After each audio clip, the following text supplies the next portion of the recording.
Assalamualaikum warahmatullahi wabarakatuh. Perkenalkan, dengan saya Muhammad Abdul Muhi Agung.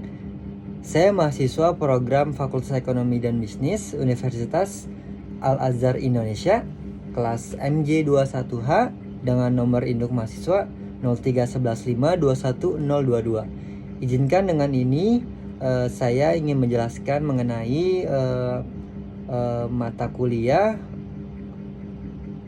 manajemen dalam perspektif Islam. Oke. Berikut penuturan dari saya. Baik, jadi untuk ilustrasi suatu kasus saya ialah seorang bernama Muhammad Fatih merupakan seorang pendiri, direktur, dan manajer umum dari semua operasi PT Hijrah Syar'i yang merupakan sebuah startup keuangan syariah di Jakarta yang sedang berkembang pesat. Suatu waktu perusahaan tersebut diambil alih oleh suatu perusahaan raksasa dan kemudian direorganisasi. Sebagai pengelola awal, Muhammad Fatih kemudian diangkat menjadi direktur yang baru. Tugas pertamanya adalah mengembangkan struktur organisasi. Pada kesempatan ini, dia melakukannya dengan berat hati karena dia selalu mengelola perusahaannya secara informal. Setelah 1 tahun memecahkan banyak masalah antar departemen sendiri dan bekerja 12-14 jam sehari, sang direktur menyadari bahwa penjualan terus menurun, laba menyusut, dan banyak karyawan keluar dari perusahaannya. Masalahnya sekarang adalah bagaimana mereorganisasi PT Hijrah Syar'i menjadi suatu perusahaan yang lebih profesional sehingga dapat meningkatkan penjualan dan laba.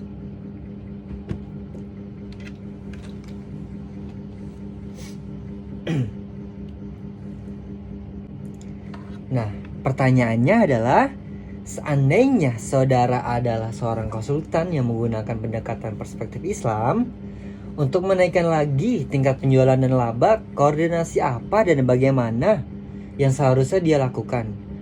Dan mengapa koordinasi penting untuk dilaksanakan?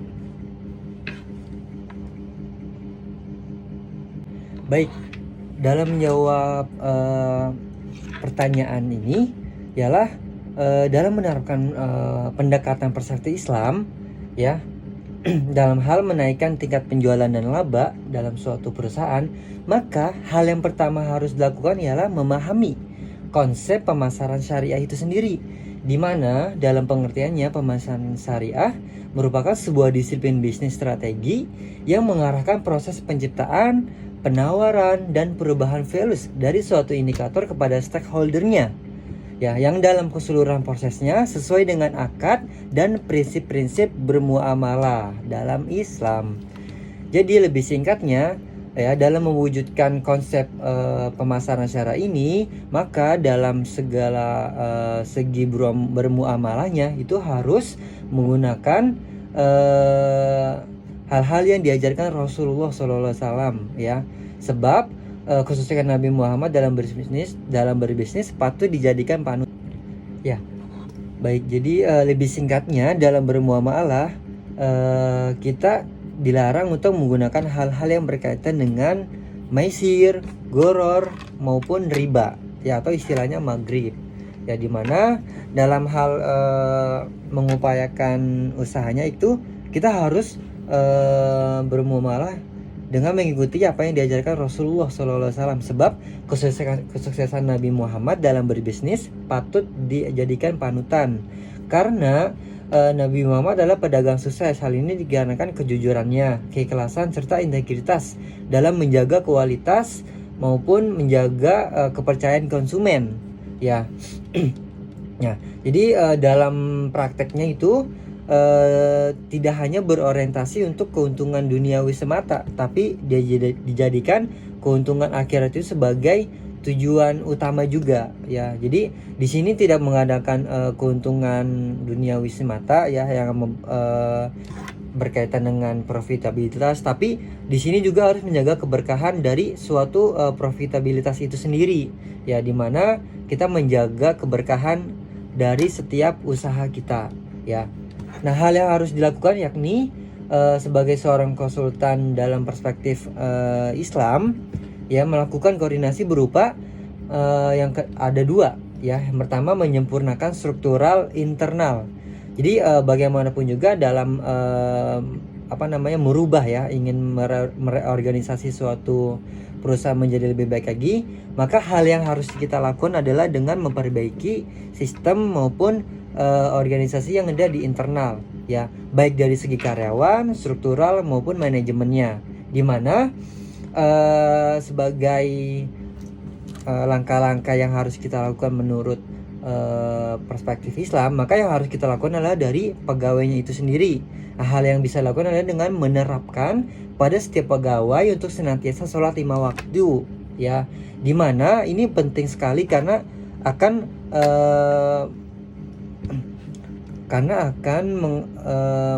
merasatikan kepada karyawan itu untuk bekerja secara integritas penuh dengan tanggung jawab, di mana ini tanggung jawabnya bukan hanya sekedar tanggung jawab duniawi maupun tanggung jawab akhirat, ya, dimana dalam setiap pekerjaannya dia akan senantiasa bahwa ini loh, ya, setiap apa yang kita kerjakan ini akan bertanggung jawab loh, ya, akan ada diberi pertanggungjawaban bukan hanya di dunia maupun sampai di akhirat juga.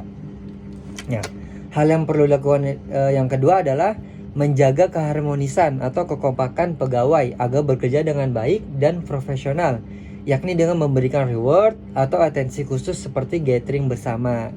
Ya, tujuannya ini ialah yakni agar para pegawai tidak merasa jenuh, ya, sehingga terjadinya vibes yang positif di mana saling terjadi kekompakan dan harmonisasi antar pegawai. Yang kedua, maksudnya yang ketiga selanjutnya, membentuk tim khusus untuk pengawasan internal dan service quality, di mana ini diperlukan karena untuk sebagai tim independen yang emang tugasnya untuk mengawasi kinerja pegawai, ya, di mana dalam hal ini setiap pegawai itu harus mengikuti standar maupun prosedur yang sudah berlaku, ya, jadi tidak semena-mena dalam hal bekerja seperti itu. Lalu selanjutnya adalah melakukan strukturisasi sesuai dengan potensi atau keahlian yang dimiliki. Ya, jadi sebagai seorang konsultan, jadi di sini kita harus membuat suatu strukturisasi yang emang dimana posisinya itu sesuai dengan kemampuan maupun potensi yang dimiliki oleh karyawan itu sendiri. Jadi jangan sampai salah memasukkan posisi, ya, karyawan, dimana ketika emang posisi karyawan itu emang jago dalam hal komunikasi, maka itu harus diposisikan di hal yang emang berkaitan dengan komunikasi. Jadi jangan tidak sesuai, ya, jangan tidak sesuai pada tempatnya gitu. Nah, selain dalam menyempurnakan struktural internal, di sini juga kita harus menyempurnakan struktural strategi bisnis, ya, di mana ini sangat diperlukan karena untuk meningkatkan laba, yang diantaranya adalah melakukan pendekatan promosi, ya, yang berorientasi pada silaturahmi. Kenapa? Agar komunikasi berjalan, ya, antara perusahaan dengan konsumen atau pelanggan, di mana dalam membangun promosi ini kita bukan hanya sekedar menjalin suatu bisnis yang emang hanya sekedar jual dan beli, ya, tapi di sini kita menguatkan tali silaturahmi, ya, karena bagaimanapun yang Nabi ajarkan ialah menjaga silaturahmi itu adalah sebagai bentuk untuk memperpanjang rezeki, ya, atau menjaga rezeki itu agar sebagai untuk rezeki itu sebagai rezeki agar senantiasa mengalir seperti itu. Nah, kenapa kita harus menggunakan konsep silaturahmi ini? Karena bagaimanapun dalam Islam konsep berjamaah itu sangat dianjurkan, ya, karena dalam berjamaah inilah, ya, umat itu sangat kuat, di mana setiap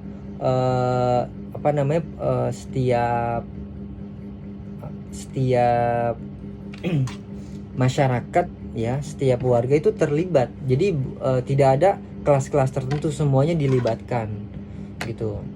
Nah, hal ini juga kita bisa nih ya dengan membuat suatu komunitas khusus, di mana komunitas itu tuh kita bisa menjalin silaturahmi atau menjalin event-event yang akan berkaitan dengan keuntungan operasional maupun penjualan laba perusahaan seperti itu. Jadi selain kita melakukan promosi yang berkaitan dengan konsep silaturahmi, kita juga harus melakukan pengawasan ketat terhadap service quality, ya, dimana dalam perusahaan jasa, dimana emang PT Hijrah Syari ini merupakan perusahaan keuangan syariah. Jadi dimana ini tuh perusahaan yang bergerak di bidang jasa. Nah, perusahaan yang bergerak di bidang jasa harus mengutamakan service quality-nya. Nah, service quality akan terjaga apabila ada tim khusus yang memang melakukan pengawasan, ya, dimana dalam setiap pemberian service di situ ada kriteria-kriteria tertentu yang emang harus menjaga standar agar tidak memberikan ulasan yang buruk atau citra yang buruk terhadap pelanggan seperti itu. Baik, untuk menjawab pertanyaan mengapa koordinasi penting untuk dilaksanakan, ya. Jadi untuk hal ini sebagai seorang konsultan, maka hal yang harus kita lakukan adalah dengan berkoordinasi, ya. Dimana koordinasi sendiri adalah tindakan seorang manajer untuk mengusahakan terjadinya keselarasan atau kesinambungan antara pemberi perintah dengan pelaksana perintah itu sendiri, ya, dimana dilakukan oleh seorang atau bagian yang satu dengan orang bagian yang lain. Nah, koordinasi ini juga diartikan suatu usaha ke arah keselarasan kerja antara yang satu dengan yang lain, sehingga diharapkan tidak akan terjadi kesimpang siuran atau ketidaktepatan. Seperti itu. Oke, pertanyaan selanjutnya ialah salah satu faktor pendukung keberhasilan perusahaan adalah komunikasi, ya. Banyak kegagalan koordinasi disebabkan oleh komunikasi. Coba jelaskan tentang komunikasi yang efektif itu. Yang bagaimana? Lalu kendala-kendala apa saja yang terdapat dalam komunikasi tersebut? Ya, lalu komunikasi apa saja menurut saudara yang perlu dilakukan dalam perusahaan tersebut? Baik. Baik. Jadi memang benar, ya. Faktor pendukung keberhasilan perusahaan adalah komunikasi, ya. Jadi komunikasi yang efektif itu ialah yang kayak gimana? Jadi komunikasi yang efektif itu ialah komunikasi efektif yang adalah pertukaran informasi, ide, perasaan yang menghasilkan perubahan sikap sehingga terjalin sebuah hubungan baik antara pemberi pesan dan penerima pesan. Nah, pengukuran efektivitas dari suatu proses komunikasi ini dapat dilihat dari tercapainya tujuan si pengirim pesan. Jadi kalau seandainya si pengirim pesan itu menyampaikan suatu arahan dan arahan itu ternyata berhasil dilaksanakan oleh penerima pesan, maka disitulah terjadi efektivitas dalam berkomunikasi. Nah, diantaranya dalam hal komunikasi yang efektif itu ialah yang mengandung dengan poin-poin. Yang pertama, berlangsung secara timbal balik. Jadi ketika kita berkomunikasi jangan hanya satu arah, tapi dua arah. Pastikan pendengar atau sang penerima pesan ini dia berinteraksi, ya, adanya feedback gitu, sehingga kita mendapatkan jawaban dari sang penerima pesan tersebut, ya, dimana di sini adalah karyawan itu sendiri. Jadi kita sebagai atasan, ketika kita memberikan arahan, maka karyawan itu harus bersikap aktif, ya, dengan memberikan jawaban dari sudut pandangnya. Jadi tidak bisa dari sudut pandang seorang manajer atau seorang atasan sendiri gitu. Nah, yang kedua, makna pesan dapat disampaikan secara ringkas dan jelas.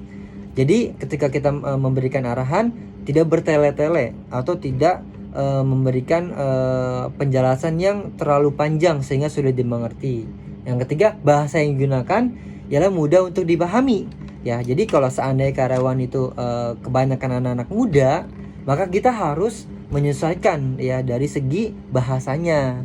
Jadi jangan sampai ketika karyawan-karyawan itu emang banyak yang milenial ataupun yang muda-muda, kita menggunakan bahasa yang terlalu baku yang emang sangat susah dicerna oleh karyawan-karyawan kita. Nah, jadi kita ini penting juga nih untuk menyesuaikan audiens atau karyawan-karyawan kita sehingga pesan yang kita sampaikan itu akan dimengerti seperti itu. Baik, jadi dalam hal komunikasi tentu adanya kendala ya atau hambatan-hambatan ya. Jadi yang namanya komunikasi dalam suatu organisasi atau perusahaan, maka kita sering juga nih menjumpai hambatan-hambatan ya. Di antaranya ialah hambatan karena perbedaan status sosial ya. Jadi antara sang pemberi pesan maupun sang penerima pesan. Jadi hambatan ini juga berpengaruh nih ya. Misalnya karyawan harus tunduk atau patuh terhadap apapun yang dikatakan atasannya. Nah, sehingga karyawan tersebut takut menyampaikan aspirasi atau pendapatnya.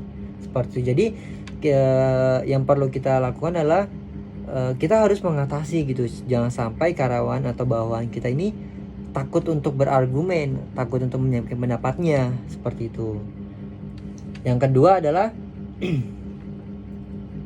perbedaan budaya. Nah, ini juga ya, karena kita hidup di Indonesia ini terdiri dari berbagai macam budaya maupun suku. Jadi berbagai macam latar belakang di mana dalam setiap suku itu berbeda-beda juga cara komunikasinya ya. Jadi contoh aja, kalau misalnya kita ada di Medan atau di Batak yang emang dengan secara sudah biasa tegas ya, lantang, maka jangan disamakan juga oleh karyawan yang emang notabene dari suku Jawa yang emang halus, sopan. Jadi kita harus menyelaraskan. Jadi kalau emang karyawan itu dia tegas ya, maka sampaikanlah secara tegas. Kalau emang karyawan itu dia sopan ya, santun, maka kita harus sampaikan secara sopan juga, seperti itu, agar tidak terjadi kesalahan ya.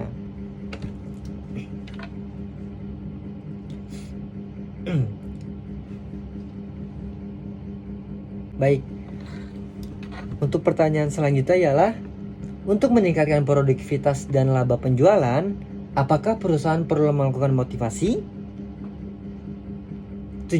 Dan tujuan apa yang diharapkan perusahaan dalam memberikan motivasi? Ya. Lalu alat-alat motivasi dan jenis motivasi apa yang sebaiknya diberikan? Lalu kendala-kendala apa yang dihadapi dalam memberikan motivasi tersebut? Baik, jadi terkaitan dengan motivasi ya, jadi sangat perlu dan sangat penting. Kenapa? Karena dengan adanya motivasi ya akan tercipta suasana kerja yang penuh dengan semangat dan vibes positif ya, dimana vibe positif ini akan meningkatkan profesionalitas, kreativitas, dan produktivitas ya. Jadi alasan kenapa motivasi memberikan itu, motivasi sangat penting karena mendorong semangat kerja di perusahaan ya. Motivasi semangat kerja sangat diperlukan oleh karyawan. Jadi motivasi juga dapat mendorong karyawan untuk berpikir kreatif ya dalam memberikan output pekerjaan mereka. Jadi ketika kita memberikan motivasi ya, karyawan itu akan lebih tergairah untuk melakukan ide-ide yang out of the box, jadi enggak stagnan gitu. Nah, lalu motivasi juga dapat membuat kinerja karyawan menjadi lebih cepat dan maksimal ya. Karena emang dia tumbuh semangat dalam dirinya dalam bekerja, maka yang dia lakukan adalah dengan cepat untuk melakukan pekerjaannya dan tuntas gitu. Lalu yang ketiga, motivasi dapat membuat karyawan untuk selalu memberikan hasil usaha yang terbaik, best effort ya. Jadi ketika karyawan itu termotivasi, maka karyawan tersebut dengan sendirinya ya melakukan pekerjaan dengan semaksimal mungkin dan penuh totalitas, seperti itu. Lalu yang keempat, motivasi dapat membantu pengembangan diri masing-masing karyawan ya. Jadi perlu juga nih dalam setiap individu karyawan itu harus kita upgrade ya, maupun skill, maupun soft skill, maupun keahlian-keahlian yang emang menunjang kerjaannya, seperti itu, menunjang keprofesionalitasnya. Dengan adanya motivasi, nah ini juga akan mendongkrak atau mendorong karyawan itu untuk memberikan pengembangan diri, seperti itu. Nah, alat-alat dan jenis-jenis motivasi kerja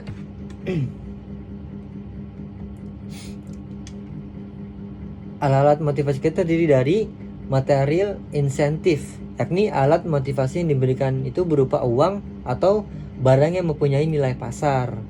Jadi untuk alat-alat ini yaitu seperti contohnya kayak kendaraan, rumah, kayak hal-hal yang emang berkaitan dengan uang atau barang, seperti itu. Lalu kedua, non material insentif ya, yaitu alat motivasi yang diberikan berupa barang atau benda yang tidak ternilai.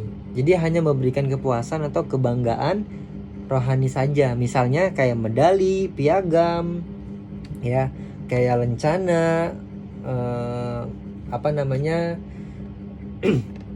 piala. Jadi intinya kayak memberikan kesan bahwa oh ya ini tuh reward gitu, yang emang tidak bernilai karena emang hanya berfungsi sebagai suatu apresiasi saja, seperti itu. Lalu yang ketiga, kombinasi material dan non material ya, dimana artinya alat motivasi yang diberikan itu berupa material, uang dan barang, dan non material ya, seperti medali maupun piagam ya. Jadi untuk memenuhi kebutuhan ekonomis dan kepuasan kebanggaan atau kepuasan rohani, seperti itu, atau kepuasan mental. Nah, jenis-jenis motivasi kerja meliputi yang pertama, motivasi positif ya, atau insentif positif ya, dimana manajer memotivasi bawahan dengan memberikan hadiah kepada mereka yang berprestasi baik, kepada mereka yang mempunyai kinerja baik maupun profesionalitas baik. Jadi dengan motivasi positif ini, semangat kerja karyawan kita akan meningkat, karena manusia pada umumnya senang menerima yang baik-baik saja. Jadi ketika karyawan kita bekerja dengan baik, maka kita harus perlu apresiasi ya, memberikan reward agar atas segala usahanya atau kerja keras itu terbayarkan atau terapresiasi atau dihargai, seperti itu. Yang kedua, motivasi negatif ya, atau insentif negatif, di mana manajer memotivasi bawahannya dengan memberikan hukuman ya kepada mereka yang pekerjaannya kurang baik atau kurang sesuai prosedur atau kurang sesuai standar, seperti itu. Dengan memotivasi negatif ini, semangat kerja bawahan dalam jangka waktu pendek akan meningkat karena mereka takut dihukum, seperti itu.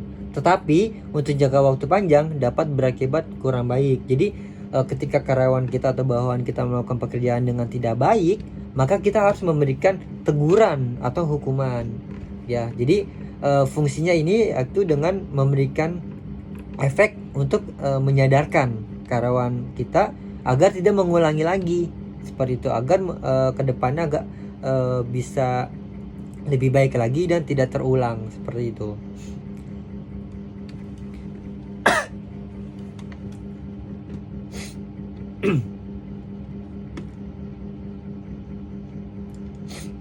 Nah, selanjutnya, kendala-kendala apa yang dihadapi dalam memberikan motivasi tersebut.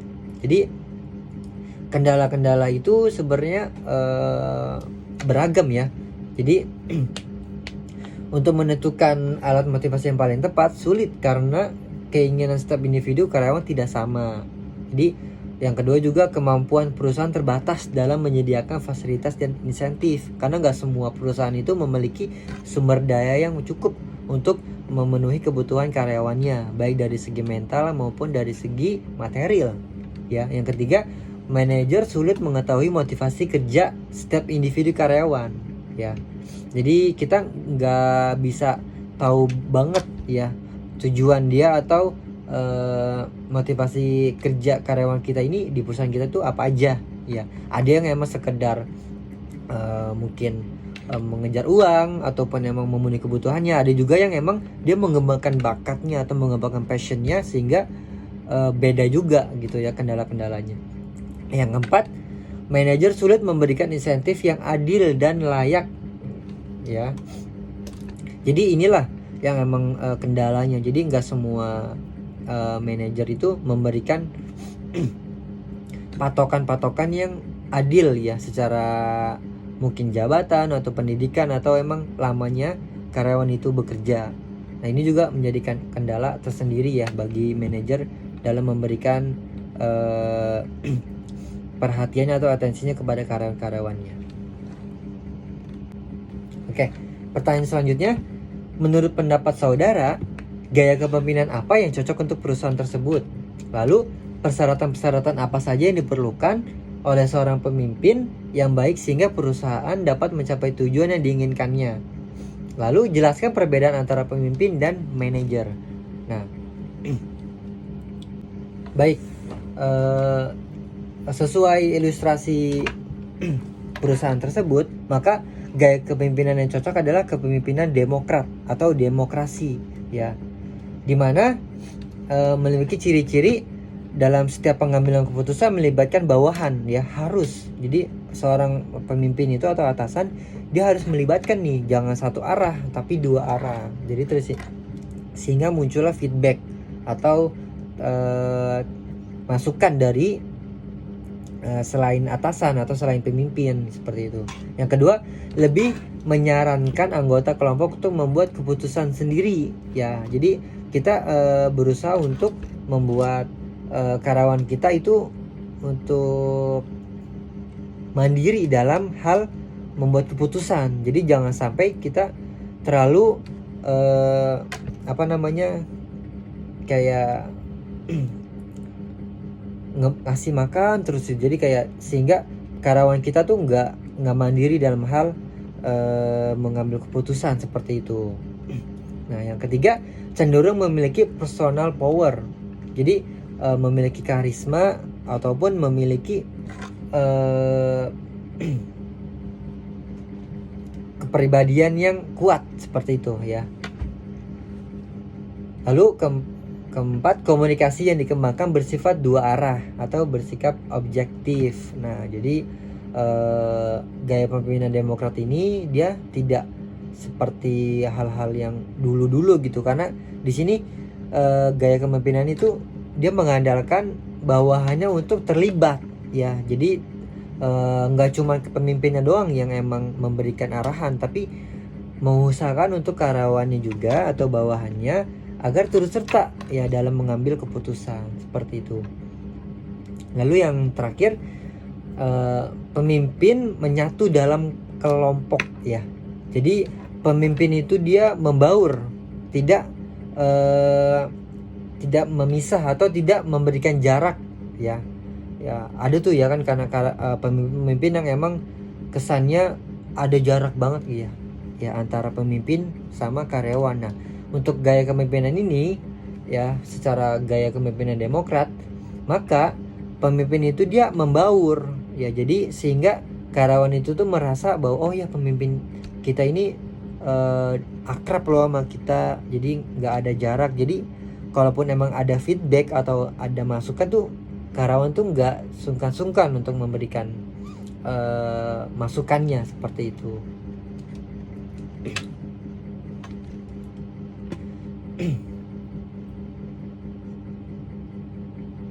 Jadi lalu jelaskan perbedaan antara pemimpin dan manajer ya. Jadi tentu ada perbedaan ya, dimana manajer itu ya, yang pertama lebih memelihara sistem yang ada. Jadi bekerja pada sistem atau bekerja pada aturan ya. Kalau pemimpin dia lebih menciptakan suatu sistem yang baru ya. Jadi dia senantiasa berinovasi gimana biar sistem ini tuh upgrade terus. Yang kedua, kalau manajer dia lebih bersikap patuh, disiplin, atau tidak memberi ruang bagi kesalahan. Jadi harus sesuai A ya A, B B. Kalau emang salah ya salah gitu. Nah, Kalau pemimpin beda. Kalau pemimpin itu lebih ke dia memberikan kebebasan atau memberikan kreativitas, keberanian. Jadi kalau misalnya ada yang salah, maka itu adalah proses. Jadi kita jangan menyalahkan gitu. Justru itu ketika ada salah, maka disitulah terciptanya suatu solusi ya. Jadi dimana dia tuh memikirkan gimana nih ya masalahnya. Lalu kalau manajer yang ketiga adalah dia menghindari resiko ya, karena dia bekerja sesuai dengan prosedur. Jadi ya dia nggak mau terlibat salah, ya udah dia harus mengikuti prosedur yang ada. Nah kalau pemimpin beda ya, kalau pemimpin itu dia justru berani mengambil resiko, berani mengambil tantangan, karena bagaimanapun pemimpin itu menjadi ujung ya, gimana nanti perusahaan itu ke depannya ya, gimana arah ke depan perusahaan itu, akankah menjadi lebih baik ataupun menjadi lebih buruk, seperti itu. Nah yang keempat, manajer itu orientasinya itu sekarang, di sini dan saat ini ya. Jadi apa yang dia kerjakan ya harus ya saat itu juga orientasinya. Jadi kalaupun emang dikasih tugas sebanyak 10, maka dia harus selesai 10 ya. Nah kalau pemimpin dia beda, orientasinya itu dia ke depan jauh. Jadi ketika dia mengambil keputusan, maka harus berdampak lebih jauh lagi ya, 6 atau 10 kali ya. Jadi orientasinya nggak saat ini, tapi orientasinya jauh ke depan gitu. Lalu yang kelima, manajer itu ialah menciptakan pengikut dan bawahan ya. Jadi lebih ke dia menciptakan kawan-kawan nih, bawahannya ya. Ketika dia memberikan arahan, maka bawahannya itu bekerja. Nah kalau pemimpin beda ya. Pemimpin itu dia tidak terlalu memikirkan posisi, jadi lebih kepada manfaat, nilai, dan tanggung jawab. Jadi apapun dia posisinya, seorang pemimpin itu dia lebih ke apa nih yang bisa kita lakukan gitu ya, apa ini yang kita bisa berkontribusi pada perusahaan ini, sehingga perusahaan ini akan jauh lebih maju dan bermanfaat, seperti itu. Nah lalu selanjutnya untuk manajer itu lebih mengedepankan kompetensi atau keahlian atau profesionalisme. Jadi ketika emang diberikan suatu posisi seorang akuntan, maka manajer tersebut harus bersertifikasi atau berkompeten dalam hal akuntan ya. Dia harus profesional lah dalam bidang itu. Nah kalau pemimpin dia beda ya. Jadi kalau pemimpin itu dasar itu kreativitas dan karakter ya, dimana dalam hal ini pemimpin ini dia memiliki jiwa kepemimpinan atau jiwa leadership yang lebih besar dibanding ke dia kompetensi atau profesionalitasnya. Karena bagaimanapun juga karakter maupun kreativitas ini dia dapat menemukan inovasi. Nah inovasi ini yang penting dalam mengembangkan perusahaan ini menjadi lebih baik lagi, seperti itu. Baik, terima kasih. Berikut pemaparan mengenai ujian akhir semester program mata kuliah manajemen dalam perspektif Islam. Jika ada salah maupun jika ada kata-kata yang kurang berkenan maupun ada salah pengucapan, mohon dimaafkan. Ya, wassalamualaikum warahmatullahi wabarakatuh.